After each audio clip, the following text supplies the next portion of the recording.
사도신경으로 우리들의 신앙을 고백하겠습니다. 전능하사 천지를 만드신 하나님 아버지를 내가 믿사오며 그 외아들 우리 주 예수 그리스도를 믿사오니 이는 성령으로 잉태하사 동정녀 마리아에게 나시고 본디오 빌라도에게 고난을 받으사 십자가에 못 박혀 죽으시고 장사한 지 사흘 만에 죽은 자 가운데서 다시 살아나시며 하늘에 오르사 전능하신 하나님 우편에 앉아 계시다가 저리로서 산자와 죽은 자를 심판하러 오시리라. 성령을 믿사오며 거룩한 공회와 성도가 서로 교통하는 것과 죄를 사하여 주시는 것과 몸이 다시 사는 것과 영원히 사는 것을 믿사옵나이다. 아멘.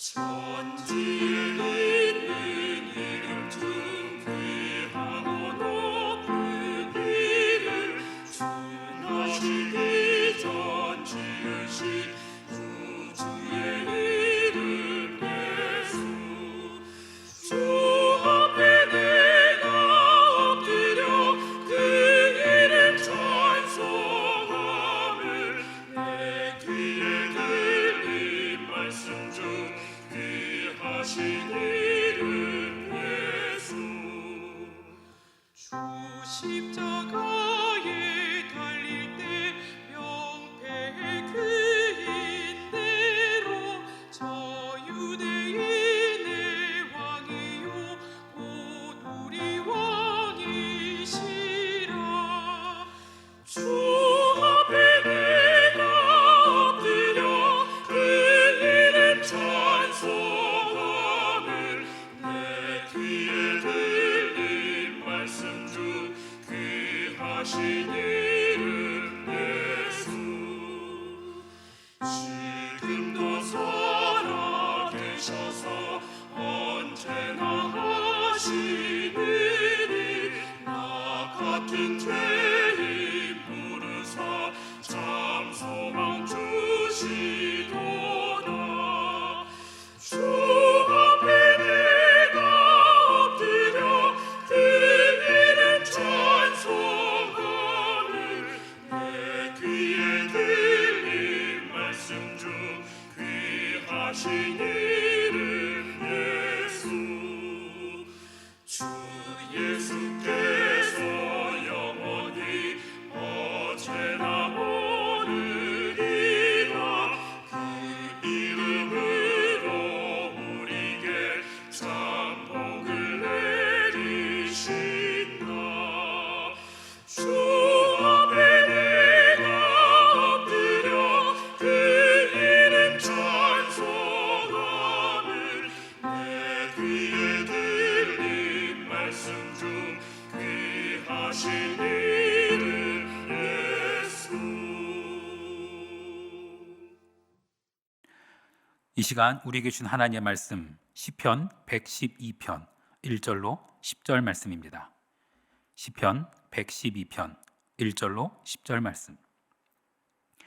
할렐루야. 여호와를 경외하며 그의 계명을 크게 즐거워하는 자는 복이 있도다. 그의 후손이 땅에서 강성하며 정직한 자들의 후손에게 복이 있으리로다. 부와 재물이 그의 집에 있으며 그의 공의가 영구히 서 있으리로다. 정직한 자들에게는 흑암 중에 빛이 일어나나니 그는 자비롭고 긍휼이 많으며 의로우니로다. 은혜를 베풀며 꾸어주는 자는 잘 되나니 그 일을 정의로 행하리로다. 그는 영원히 흔들리지 아니하며 의인은 영원히 기억되리로다. 그는 흉한 소문을 두려워하지 아니하며 여호와를 의뢰하고 그의 마음을 굳게 정하였도다. 그의 마음이 견고하여 두려워하지 아니할 것이라. 그의 대적들이 받는 보응을 마침내 보리로다. 그가 재물을 흩어 빈궁한 자들에게 주었으니 그의 의가 영구히 있고 그의 뿔이 영광 중에 들리리로다. 악인은 이를 보고 한탄하여 이를 갈면서 소멸되리니 악인들의 욕망은 사라지리로다. 아멘. 잠시 기도하겠습니다.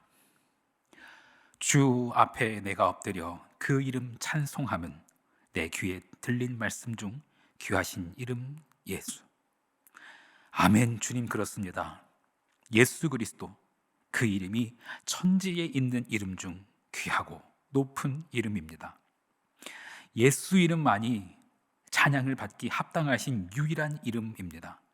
어제나 오늘이나 영원토록 홀로 높임을 받으실 이름, 오직 예수 그리스도이십니다.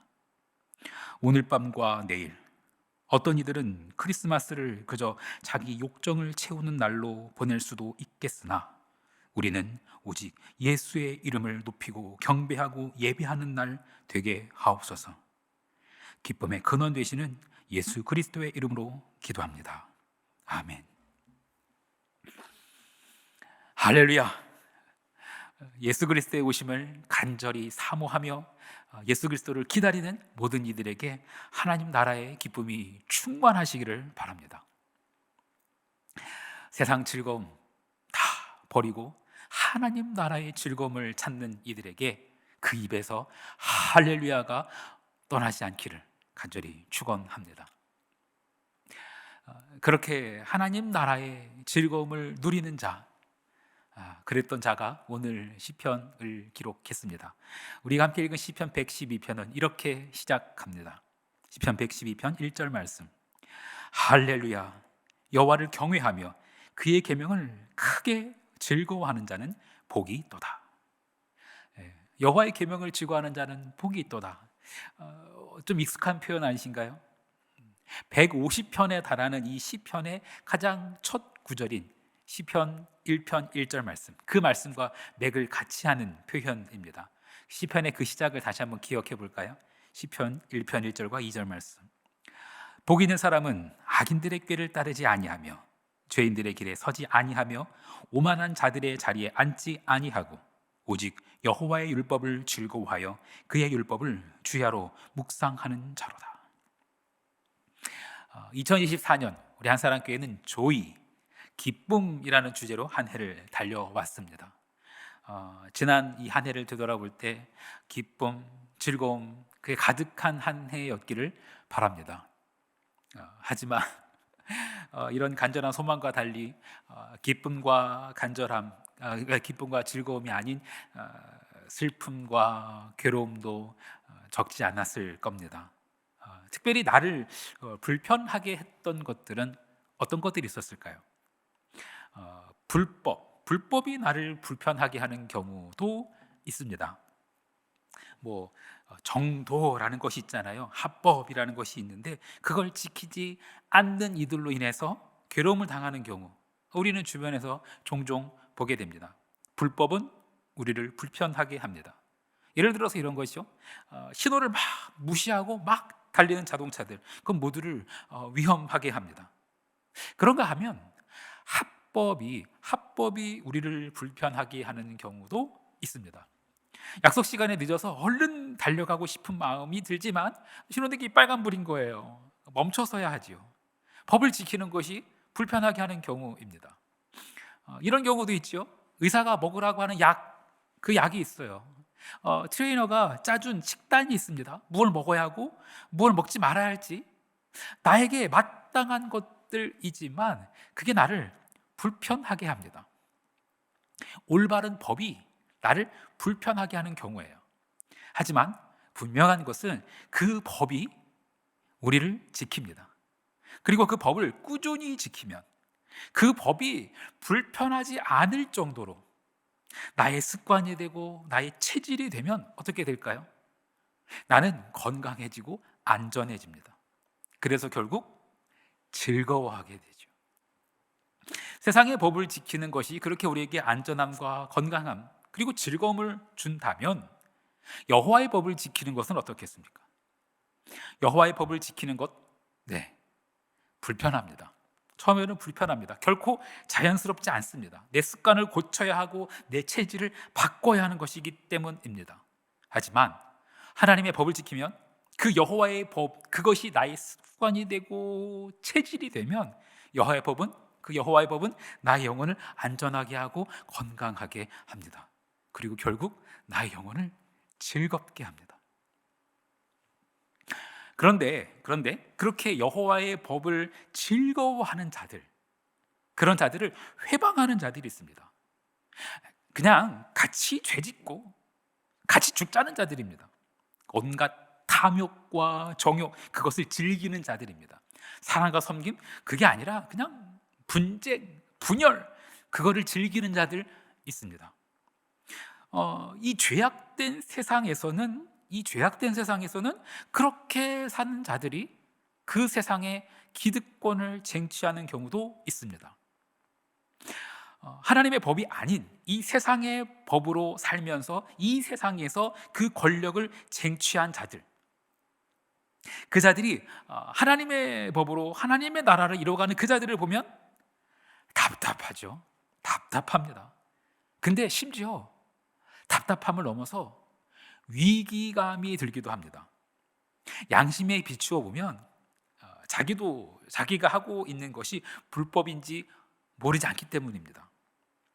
그런 자들이 하나님 나라의 심판, 하나님의 법, 그런 것과 직면하게 되면 어떤 반응을 보일까요? 거절하지요. 거절합니다. 심지어 그걸 정말로 직면하게 되면 발악합니다. 발악하고 분노합니다. 아니야, 그게 법이 아니야. 내가 법이야. 그래서 오늘 시편은 이렇게 기록합니다. 시편 112편 10절 말씀.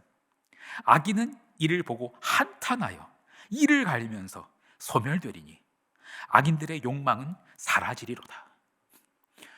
이를 간다. 왜 이를 갈겠어요? 억울한 겁니다. 이 세상에서는 내가 법이고 내가 왕이었는데, 그래서 내 마음대로 내가 즐기고 싶은 대로 살았는데, 이 세상의 모든 걸 누리기 위해서 엄청나게 노력했는데 이 세상이 끝이라고 하니 억울하고 분한 겁니다. 이 세상의 법이 아닌 하나님 나라의 법으로 심판을 받는다? 이 세상에서 누렸던 모든 것들이 수포로 돌아간다? 억울해가지고 이가 갈리는 겁니다. 지금까지 나는 늘 잔치의 상석에 앉아 있었었는데 하나님 나라의 잔치에는 내 자리가 없으니 분한 겁니다. 억울한 겁니다. 그런 자들에게 예수님께서 이렇게 말씀하셨습니다. 마태복음 22장 11절로 13절 말씀. 임금이 손님들을 보러 들어올세 거기서 예복을 입지 않은 한 사람을 보고 이르되 친구여 어찌하여 예복을 입지 않고 여기 들어왔느냐 하니 그가 아무 말도 못하거늘 임금이 사환들에게 말하되 그 손발을 묶어 바깥 어두운 데에 내던지라 거기서 슬피 울며 이를 갈게 되리라 하니라. 예수님께서 소개하신 잔치 비유입니다. 임금이 혼인잔치에 사람들을 초대했습니다. 종들을 보내서 만나는 대로 모두 초대하게 했습니다. 근데 모두 들어오라고 해놓고서는 어느 한 사람을 쫓아냈습니다. 그 사람이 입장료를 내지 않아서였을까요? 아닙니다. 그 사람이 지위가 낮은 사람이어서 그랬을까요? 아닙니다. 그 사람이 임금의 혼인잔치에서 내쫓긴 이유는 다름이 아니라 예복을 입지 않았기 때문입니다. 이 옷은 어떤 옷이었을까요? 최고급 원단으로 되어진 고급 옷이었을까요? 그렇진 않을 겁니다. 요한계시록에 그 옷에 대한 이야기가 등장합니다. 어린 양의 혼인 잔치가 열렸습니다. 그 어린 양의 혼인 잔치에 참여하는 주인공, 어린 양과 함께 그 어린 양의 신부이겠죠. 그 신부가 입는 옷에 대한 이야기가 등장합니다. 어린 양의 신부, 그 신부의 웨딩드레스는 어떤 옷이었을까요? 요한계시록에서는 이렇게 소개합니다. 요한계시록 19장 8절 말씀. 그에게 빛나고 깨끗한 세마포 옷을 입도록 허락하셨으니 이 세마포 옷은 성도들의 옳은 행실이로다 하더라.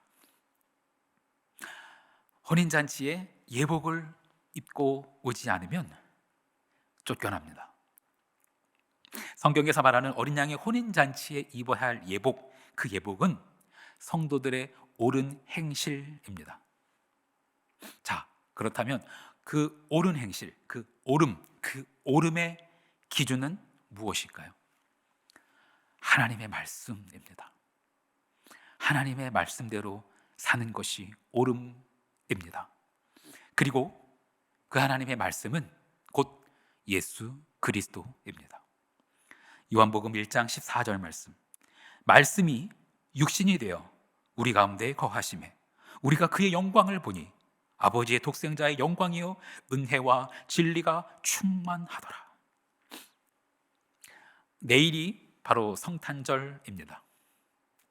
예수 그리스도께서 태어나심을 축하하고 경배하는 날이죠. 비록 사람의 몸을 입고 오셨고 구유에 누인 아기의 모습으로 오셨지만 우리가 잊지 말아야 할 사실이 있습니다. 그분은 하나님이십니다. 예수 그리스도는 말씀이 육신이 되어 이 땅 가운데 오신 하나님이십니다. 은혜와 진리 그 자체이신 분이십니다. 메리 크리스마스, 무슨 뜻이죠? 메리, 기쁨이란 뜻입니다. 크리스마스, 그리스도를 예배합시다 라는 뜻입니다. 메리 크리스마스는 그냥 인사가 아니에요. 즐겁게 기쁘게 그리스도를 예배합시다 라는 믿는 자들의 신앙 고백이며 믿음의 결단이고 선포입니다. 어쩌다 보니 성탄절이 그저 세상 즐거움을 누리는 축제가 되어버렸고 연말에 그냥 송년회에 그냥 묻히고 마는 그런 그냥 휴일이 되어버리는 것 같습니다. 하지만 예수 그리스도를 믿는 자들이라면 이 성탄절이 정말 기쁘게 그리스도를 예배하는 날, 그런 메리 크리스마스가 되어야 할 것입니다. 사랑하는 성도 여러분, 이번 성탄절을 어떻게 보내실 계획이십니까? 그저 가족과 함께 고요한 밤 보내시렵니까? 그게 나쁘다는 것은 아닙니다. 중요한 것은 고요한 밤이든 요란한 밤이든 기쁘게 그리스도를 예배하는 그런 오늘과 내일이 되기를 간절히 소망합니다. 오늘 시편의 고백처럼 할렐루야 여호와를 경외하며 그의 계명을 크게 즐거워하는 자는 복이 있도다. 그 복이 여러분 모두에게 충만하시기를 간절히 축원합니다.